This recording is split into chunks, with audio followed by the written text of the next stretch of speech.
No vídeo de hoje, venho trazendo uma informação, uma explicação muito importante e valiosíssima. É uma informação, uma orientação para você que trabalha como autônomo, começou a trabalhar como autônomo profissional liberal, que é uma dúvida que eu recebo muito para quem iniciou, saiu ali de um processo CLT, né, e foi começar a trabalhar por conta própria. É possível, né, para quem esteja nesse vídeo de primeira mão, se é possível trabalhar por conta própria sem precisar de um CLT ou um PJ, é sim possível, e vocês vão ver nesse vídeo. Mas o mais interessante é vocês saberem a responsabilidade do que vocês têm que se atentar agora, né? Pelo fato que, a partir do momento que vocês são autônomos e profissionais liberais, começam a ter responsabilidade de recolhimento de tributo. E aí eu te convido para acompanhar aqui na tela toda essa explicação. Então, de forma resumida, que vocês podem acompanhar aqui na tela, são os tipos de trabalho que você pode ter, né? Desenvolver o seu trabalho de modo informal, como CLT, como autônomo profissional liberal, como PJ e também como MEI, que é um equiparado à pessoa jurídica. Então, todos esses processos aqui, você está desenvolvendo um trabalho, a diferença é a sua responsabilidade perante o Código Civil e tributário. O que acontece? A forma informal que você não paga nenhum tributo está aí pendente de toda a regularização fiscal possível. CLT, a responsabilidade perante a lei do recolhimento dos impostos é da empresa que você presta, né, que você trabalha, que tem um contrato de prestação de serviço ali. Então, você é vinculado a esse contrato. Aí, quando passa para autônomo, a responsabilidade passa a ser sua, né, de recolhimento. Isso é muito importante, é nesse vídeo que eu vou exemplificar isso aqui com uma situação prática, né? Então, a partir do momento que você é autônomo, você tem que fazer o recolhimento dos seus impostos ou ficar atenta àquela pessoa que está tomando o seu serviço, caso seja pessoa jurídica, se ela está o fazendo, né? Então, começa a entrar aqui, mas você puxando a responsabilidade para você. E aqui eu discrimino os impostos que são, mas na planilha vai ser mais didático para vocês entenderem. A PJ também tem a questão que você, como responsável da pessoa jurídica, se você abrir uma empresa, você tem essa responsabilidade de recolher o imposto, perante uma forma mais resumida, então mais tranquila de se trabalhar, e o MEI para alguns casos também, que a oneração ela é menor, mas é você também que tem que pagar, porque é você que é responsável pelo esse recolhimento e não o seu cliente, certo? Então o foco desse vídeo é mostrar uma simulação dessa diferença dos impostos. Então, ok, Mila, sou um profissional liberal, tô trabalhando para mim agora, não tenho nenhum contrato, e aí eu quero saber como que eu me torno regular perante a Receita Federal. Então é esse meu objetivo nesse vídeo. Mas temos no canal e também disponível através de consultorias referente às explicações dos demais tipos, né? Porque você vai ver que vai enquadrar determinada situação. Então, o seu caso, em particular, pode ser que tenha que ser analisado com cautela, né? Com cuidado e tudo mais, pra gente ter o melhor planejamento tributário possível. Mas vamos lá. Nesse caso, eu peguei aqui, deixa eu vir já pra planilha, um caso recente no escritório. O que acontece? Vamos pegar um exemplo da profissional liberal aqui, que começou a trabalhar no mês 7. Então, no mês de julho, começou a trabalhar como profissional liberal. De janeiro a junho, não teve nenhum tipo de vínculo, não teve nenhum tipo de renda, ficou sem trabalhar e começou a partir do mês 7. Vamos colocar esse exemplo aqui. Então, o que acontece? É usual que as pessoas tentem, primeiro, trabalhar como pessoa física, né? Prestar um serviço. E aí eu vou dar aqui 2 exemplos. Da pessoa física para trabalhando como pessoa jurídica e da pessoa física, o profissional liberal, prestando serviço para outra pessoa física. Então, nesse caso, quando você é profissional liberal, autônomo, trabalha por conta própria, decide prestar os seus serviços para uma empresa. Então, essa empresa, vamos colocar aqui, ó, você presta serviço para a empresa 1 e para a empresa 2. A empresa 1, você desenvolve um serviço lá que o valor é 2.250.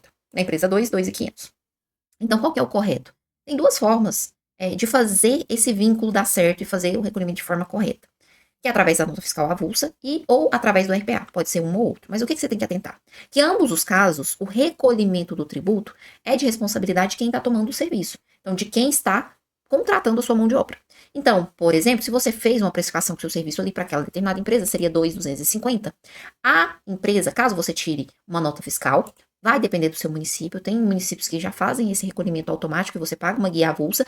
Tem municípios que não, que ele informa ali qual o valor e a empresa tem que fazer esse recolhimento através de uma guia.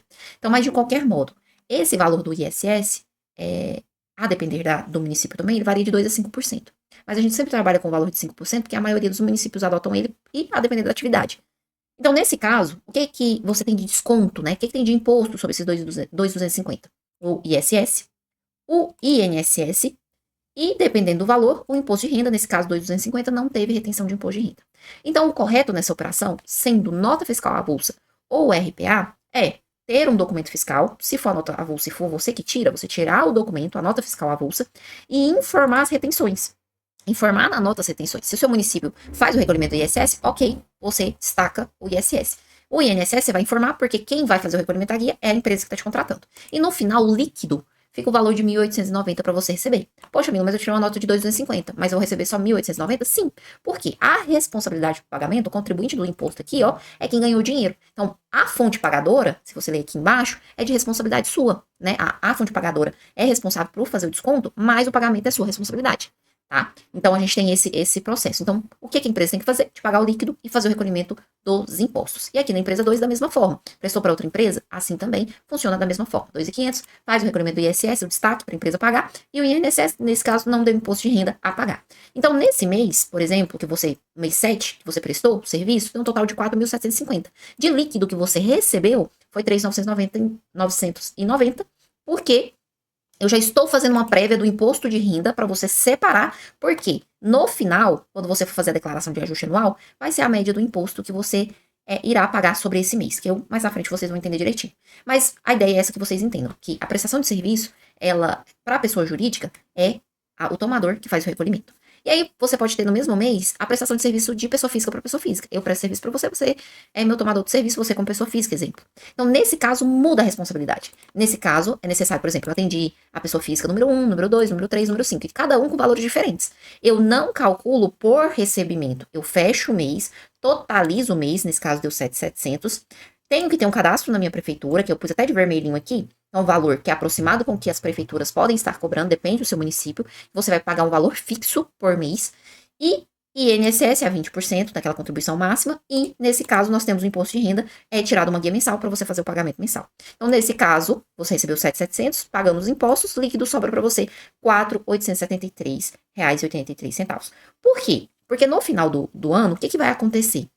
Nós vamos juntar todas essas informações para fazer o lançamento anual da declaração de imposto de renda. Então, por exemplo, no final do ano, a empresa vai apurar quanto que ela, por exemplo, a empresa 1 te pagou no ano completo. Então, quanto que eu paguei total para minha tomadora de serviço. E vai emitir um documento. Então, durante do mês 7 até o mês 12, ela pagou para você 13.500. Isso colocando um contrato, que às vezes você fez um contrato na empresa 1 e na empresa 2, colocando como exemplo. Então, a empresa 1 vai emitir um documento fiscal chamado DIF, 13.500, vai informar o total que ela teve retenção de INSS. O de ISS não tem necessidade, não vai encontrar, porque é um imposto que pagou, não tem o que falar de volta e não tem um benefício fiscal vinculado. E a empresa 2 da mesma forma. Então, no total, você vai ter documento fiscal, uma DIRF, de 28.500. Se você só prestasse serviço para essa empresa, não tivesse as pessoas físicas, aqui você não estaria obrigado a fazer declaração de imposto de renda. Mas aí a gente tem que analisar que tem a parte do carnê-leão, que você pode ter tido essa possibilidade de ter trabalhado como pessoa física, né? De pessoa física para pessoa física. Atendeu uma pessoa que não tem CNPJ. Então, nesse caso, o valor bruto que deu essa somatória, vamos colocar que a média ficou em 7.700. Isso também, multipliquei por 7, achei o valor de R$ 53.900. Então, no total, do mês 7 ao mês 12, você pagou 10.000 de INSS e 7.000 de imposto de renda. E aí, o que isso vai influenciar? Vai influenciar na hora da declaração de ajuste anual, que a gente tem a completa e a simplificada, tá? Então, aqui só trazendo os resumos, você vai ter a documentação da DIF anual, como eu mostrei aqui para vocês, vai ter o carnê-leão e vai ter o total. Então, é feita uma totalização dos seus ganhos. Por isso que chama declaração de ajuste anual, a declaração de imposto de renda. É para ajustar, somar todos os seus ganhos que você teve no ano, tanto prestando serviço direto para pessoa física ou prestando serviços para pessoa jurídica, vai fazer essa somatória. Então, por exemplo, quem tem aluguel, se estivesse aqui, a gente abriria mais uma coluna e colocaria o total de aluguel. E aí, a gente soma todo tipo de renda. A aplicação financeira. Tem os casos, né, que a aplicação financeira já tem uma retenção na fonte, mas tem um espaçozinho dela ali. Então, tudo que a pessoa ganhou é para fazer esse ajuste, é para pôr tudo na mesma cesta e falar, ok, é esse valor que eu recebi total no ano. E até mesmo para vocês saberem, aqui tem vídeo eu falando se você está ou não obrigado a declarar o imposto de renda, porque eu trago esse detalhamento, né? O que é rendimento tributável, o que é rendimento isento. Mas tendo rendimento tributável acima de 30.600 no ano de 2024, você já está obrigado a declarar o imposto de renda. Então, como eu te falei, nesse caso aqui não estaria, mas somando os dois, é uma situação de obrigatoriedade de fazer o imposto de renda. E aí, quando você chegar na sua declaração de imposto de renda, o que você vai ter lá? Os seus ganhos brutos, né? Do ano completo, então ganhos brutos, o total de INSS que foi pago durante o ano todo e é feito o cálculo do imposto de renda. Então, nesse caso, dos 82.400, quando é colocado na declaração de ajuste anual, vai calcular a real alíquota do seu imposto. Por quê? Aqui gerou, você pagou realmente correspondente ao que você ali recebeu de pessoa física, mas aqui, ó, você viu que não teve retenção. Então, a Receita vai falar, vai pegar isso aqui e vai falar o seguinte, falar, opa, você teve mais ganhos, então o que você pagou aqui não contemplou suficientemente os demais ganhos que você teve na pessoa jurídica. Então, vamos somar tudo e vou apurar de fato qual que é a alíquota real. Então, nessa simulação, a alíquota real é 8.132,55. Mila, mas o que eu paguei fica sem nenhuma utilidade? Não. Aí o imposto pago, a gente vai usar o que você, então, é devido de 2024, que você trabalhou ali, 2025, ano que você estiver vendo esse vídeo, a lógica é essa. Pega o imposto que a Receita está te cobrando, porque ela somou a quantidade da renda que você teve, menos o que você já pagou. A diferença é o imposto complementar. Por isso que dá imposto a pagar, né? Para aquelas pessoas, eu pago imposto de renda, mas ainda deu imposto para mim pagar. Porque às vezes aconteceu isso. Não foi suficiente a quantidade de imposto que você pagou, porque teve essas diferenças. E aí, quando é jogado na tabela do imposto de renda, é apurada essa diferença e o cálculo certinho. Então, por isso que aí esse valor vai ser cobrado. E isso eu estou falando da declaração completa. Nós temos uma outra, que é a declaração simplificada, que é uma outra situação. Porque isso aqui eu tô jogando nua e crua a situação, sem ter as despesas. Porque a despesa com educação, com saúde, tudo aqui, ó, na declaração completa, vai melhorar para que diminua esse valor de 669,32 e às vezes dê até imposto a restituir. Porque essa base de cálculo aqui, 82.400 na declaração anual, ela é calculada de forma completa, e aí as suas deduções, as suas despesas, são utilizadas para abaixar essa base de cálculo, esses ganhos brutos. E aí sim, a gente recalcula e vê o valor da alíquota efetiva. E às vezes pode dar, sim, imposto a restituir.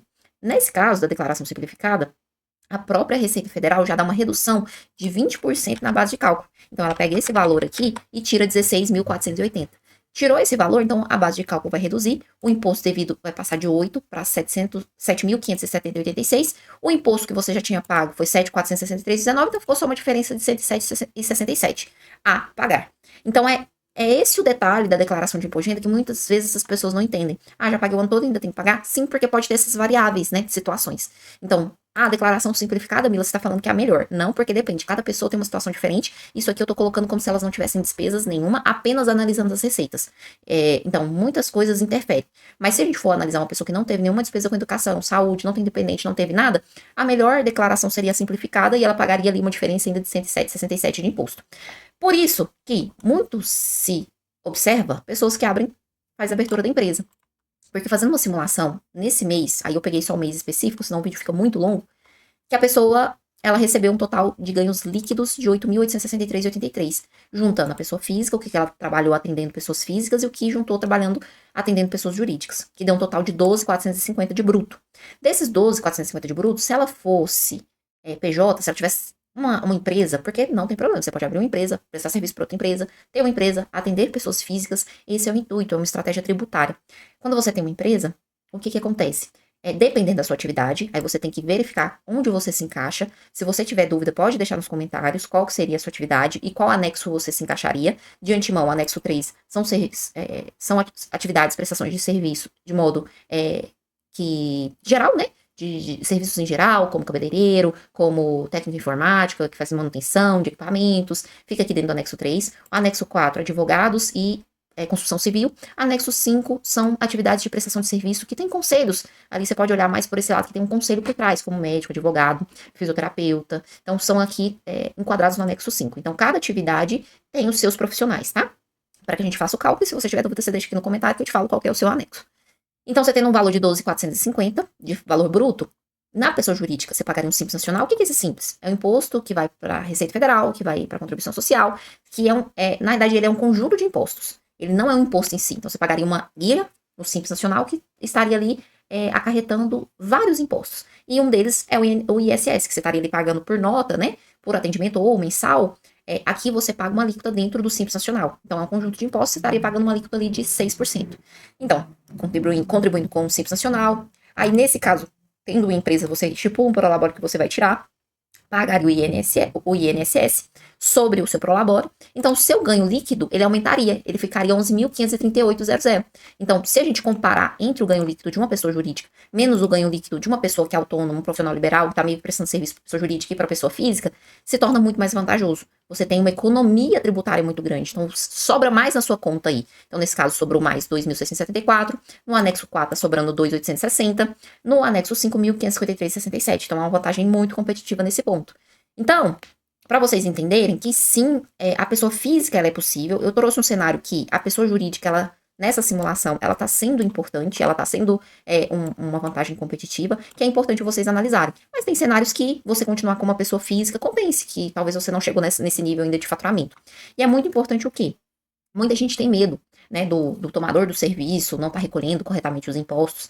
E é uma questão que você vai ter que ficar no pé do tomador do serviço para conferir se ele está pagando certinho. Porque a responsabilidade para recolher quando você está na pessoa física é do tomador do seu serviço, é de quem está te pagando, conforme a lei.